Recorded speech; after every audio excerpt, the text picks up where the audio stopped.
అధికారంలో రాగానే వేదవతి గుండ్రేవుల ప్రాజెక్టులు చేపడతాం. టీడీపీ ఎంపీ అభ్యర్థి నాగరాజు. కర్నూలు జిల్లా పత్తికొండలో తెలుగుదేశం పార్టీ అభ్యర్థి నాగరాజు ఆదివారం మీడియా సమావేశం నిర్వహించారు. కర్నూలు జిల్లా పరిధిలో గల వేదవతి గుండ్రేవుల ప్రాజెక్టులు పూర్తి చేసి ఆలూరు పత్తికొండ నియోజకవర్గం ప్రాంతాలకు నీరు అందిస్తామని హామీ ఇచ్చారు. అలాగే వలసల నివారణకు ప్రత్యేక పథకాలు చేపడతామని, కర్నూలు జిల్లా నుంచి బ్రతకడానికి దూర ప్రాంతాలైన బెంగళూరు, హైదరాబాదు, గుంటూరు, కడప, ముంబై తదితర నగరాలకు వలసలు పోకుండా చేస్తామని ఆయన తెలియజేశారు. ఈ కార్యక్రమంలో తెలుగుదేశం పార్టీ నాయకులు, కార్యకర్తలు పాల్గొన్నారు.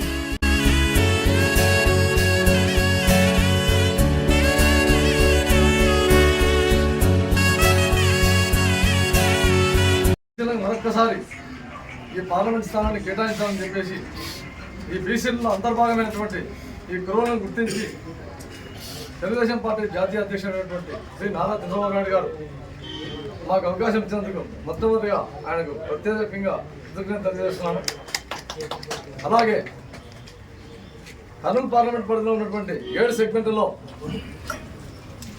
బీసీలో ఉన్నటువంటి అన్ని కులాలు మరియు ఎస్సీ, ఎస్టీ, మైనార్టీ వర్గాలు అందరూ నేను కలుపుకొని పోయి ఈ కర్నూలు పార్లమెంట్ని అఖండ మెజార్టీ తెప్పేయడానికి నా వంతు శక్తివంచన లేకుండా ఈసారి ఏదేమైనా తెలుగుదేశం పార్టీ జెండా ఎగరవేయడానికి నా వంతు శక్తివంచన లేకుండా చేస్తానని చెప్పేసి మీ మీడియా ముఖ్యంగా తెలియజేస్తున్నాను. అంతేకాక ఎస్పెషల్లీ ఈ పత్తికొండ కాన్స్టిట్యూషన్లో శ్యాంబాబు అన్న గారు ఎమ్మెల్యేగా నిలబడ్డారు. ముఖ్యంగా ఈ కర్నూలు పార్లమెంట్ పరిధిలో ఉన్నటువంటి దానిలో అఖండ మెజార్టీ ఇక్కడి నుంచి రావాలని చెప్పేసి నేను మరీ కోరుతున్నాను. ఎందుకంటే ఎస్పెషల్లీ కర్నూలు పార్లమెంట్కి 7 అసెంబ్లీ సెగ్మెంట్లు చంద్రబాబు నాయుడు గారు ఏ ప్రోగ్రాం పెట్టినా కూడా పత్తికొండనే సెలెక్ట్ చేసుకుంటారు. ఏ ప్రోగ్రాం పెట్టినా కూడా పత్తికొండనే చూజ్ చేసుకుంటారు సార్. అంటే ఆయనకంత ప్రేమ ఈ పత్తికొండ ప్రాంతం మీద. అందువల్ల ఇక్కడి నుంచి భారీ మెజార్టీ రావాలని చెప్పేసి నేను ప్రత్యేకంగా కోరుకుంటాను. అలాగే నాకు నిజంగా చట్టసభల్లో ఖచ్చితంగా స్థానం అంటూ కల్పిస్తే మా కర్నూలు పార్లమెంట్లో అనేక సమస్యలు విలయతాండవం చేస్తున్నాయి. జగన్మోహన్ రెడ్డి గారి యొక్క పరిపాలన వచ్చిన తర్వాత ఎంతో విధ్వంసకరమైన పరిపాలన మీకు అందరికీ తెలిసిన విషయమే. ఇక్కడ మనకి పోటీ అవతల మనకు కూడా ఆపోజిట్ బీసీ క్యాండిడేటే కదా నిలబడినది. మనకు పోటీ అతని మీద కాదు, వాస్తవంగా జగన్మోహన్ రెడ్డి గారిని గద్దె దించడమే నా యొక్క ఏకైక. ఇద్దరు బీసీలు ఉన్నారు కదా ఇక్కడ, వాళ్ళు అది కాదు సమస్య. ఇక్కడ నాకు నా ముఖ్య ఉద్దేశం జగన్మోహన్ రెడ్డి గారి యొక్క పరిపాలనను అంతమొందించడం ముఖ్యమైన ఉద్దేశం అది. అందులో భాగంగా ఇక్కడ పత్తికొండ ప్రాంతంలో కూడా నేను ఎన్నోసార్లు ప్రెస్ మీట్ల ముందు నేను మాట్లాడితే కూడా ఈ పత్తికొండ గురించి చాలాసార్లు మాట్లాడుతున్నాను. ఇక్కడ ఎందుకంటే టమాటోలు బాగా పండిస్తారు, పారిశ్రామికంగా ఎస్పెషల్ ఇక్కడ ఆ టమాటో జ్యూస్ ఫ్యాక్టరీ ఏవైనా ఉంటే ఈ చట్టసభలు నన్ను పంపిస్తే ఖచ్చితంగా ఏమైనా సాధించాలని నా ప్రయత్నాలు అమోఘంగా చేస్తాను. అదేకాక ఇరిగేషన్ పరంగా మనకి కర్నూలు పార్లమెంట్ అంతా ఒక ఎడారిలాగా అయిపోయింది. వాస్తవంగా మన రైతుల గుండెల మీద ఈ తుంగభద్ర నది అంతా పారుకుంటూ పోతుంది వాస్తవంగా. ఎందుకంటే నంద్యాల జిల్లా బైఫర్గేషన్ అయిన తర్వాత మనం ఒక శిలలాగా మిగిలిపోయినాం. శ్రీశైలం ప్రాజెక్ట్ అయితేనేమి, ముత్తుమర్రి ఎత్తిపోతల పథకం అయితేనేమి, ప్రతి ఒక్కటి తెలుగుగా అయితేనేమి సర్వం అక్కడ వెళ్ళిపోయినాయి. సరే మన సోదర జిల్లానే సంతోషం.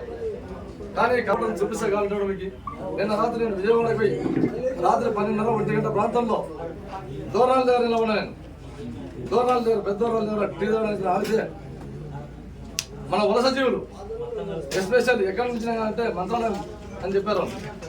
కింద పైన అంతా కూర్చొని ఆ రాత్రి 1 గంట ప్రాంతంలో ఆ లేడీస్ అంతా పిల్లలు, భార్య పిల్లలు గింజలు కట్టుకుని వాళ్ళు నిలబడితే నేను వాళ్ళ దగ్గరికి అదే పని పోయినా. నో డౌట్ మా ప్రాంతంలో ఉంటుంది ఖచ్చితంగానే. కారు పోతు ఆత్మలు నిలబెట్టి అడిగితే వాళ్ళు చెప్పినారు ఒక 10-20 నిమిషాలు గుర్తుపెట్టుకుని నేను మాట్లాడాను. ఆ రాత్రి 1 గంట నిన్న రాత్రి. అంటే ఎంత బాధాకరమైన విషయం అంటే మన కింది ప్రాంతం మన స్టేట్లోనే ఎక్కడ పోతుంది మళ్ళీ గుంటూరు జిల్లాకి. మన జిల్లానే మన స్టేట్లో మన ఇంకో జిల్లాలో పనిచేసే కర్మ వచ్చిందంటే ఎంత దారుణం. ఇంకొకటి లోకేష్ సార్ కూడా ఈ పాదయాత్ర చేసినప్పుడు మిషన్ రాయలసీమ తీసుకురావాలని చెప్పేసి ప్రత్యేకంగా ఈ ప్రాంతాన్ని చూసిన తర్వాత ఆయనకు ఏమైనా పట్టుబట్టి కానీ నాకు ఇచ్చే 5 గంటల పీరియడ్లో ఇరిగేషన్ పరంగా వేదవతి ప్రాజెక్ట్ అయితేనేమి, గుంటూరు ప్రాజెక్ట్ అయితేనేమి, ఎల్ఎల్సీ అయితేనేమి, ఇక్కడికక్కడ ఈ 100 నుంచి ఏ మాత్రం అవకాశం చెరువులకు కానీ అన్ని ఎక్కడికి ఈ 7 అసెంబ్లీ సెగ్మెంట్ సస్యశ్యామలం చేసుకున్నాం. పారిశ్రామికంగా అభివృద్ధి చేసుకొని ఈ ప్రాంతాన్నంతా నంద్యాల ప్రాంతం కాదు మన కోనసీమతో పోటీపడి మరో కోనసీమ చేసుకోవాలని చెప్పేసి నా యొక్క ఉక్కు సంకల్పాన్ని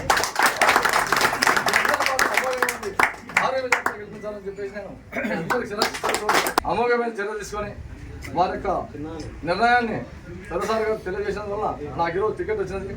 కాబట్టి శ్యాంబాబు అన్న గారికి ఈ పత్రికాముఖంగా మరొకసారి నా యొక్క కృతజ్ఞతలు తెలియజేస్తున్నాను. ఈ అవకాశం ఇచ్చినటువంటి ప్రజలందరికీ నా ప్రత్యేక ధన్యవాదాలు తెలియజేస్తున్నాను.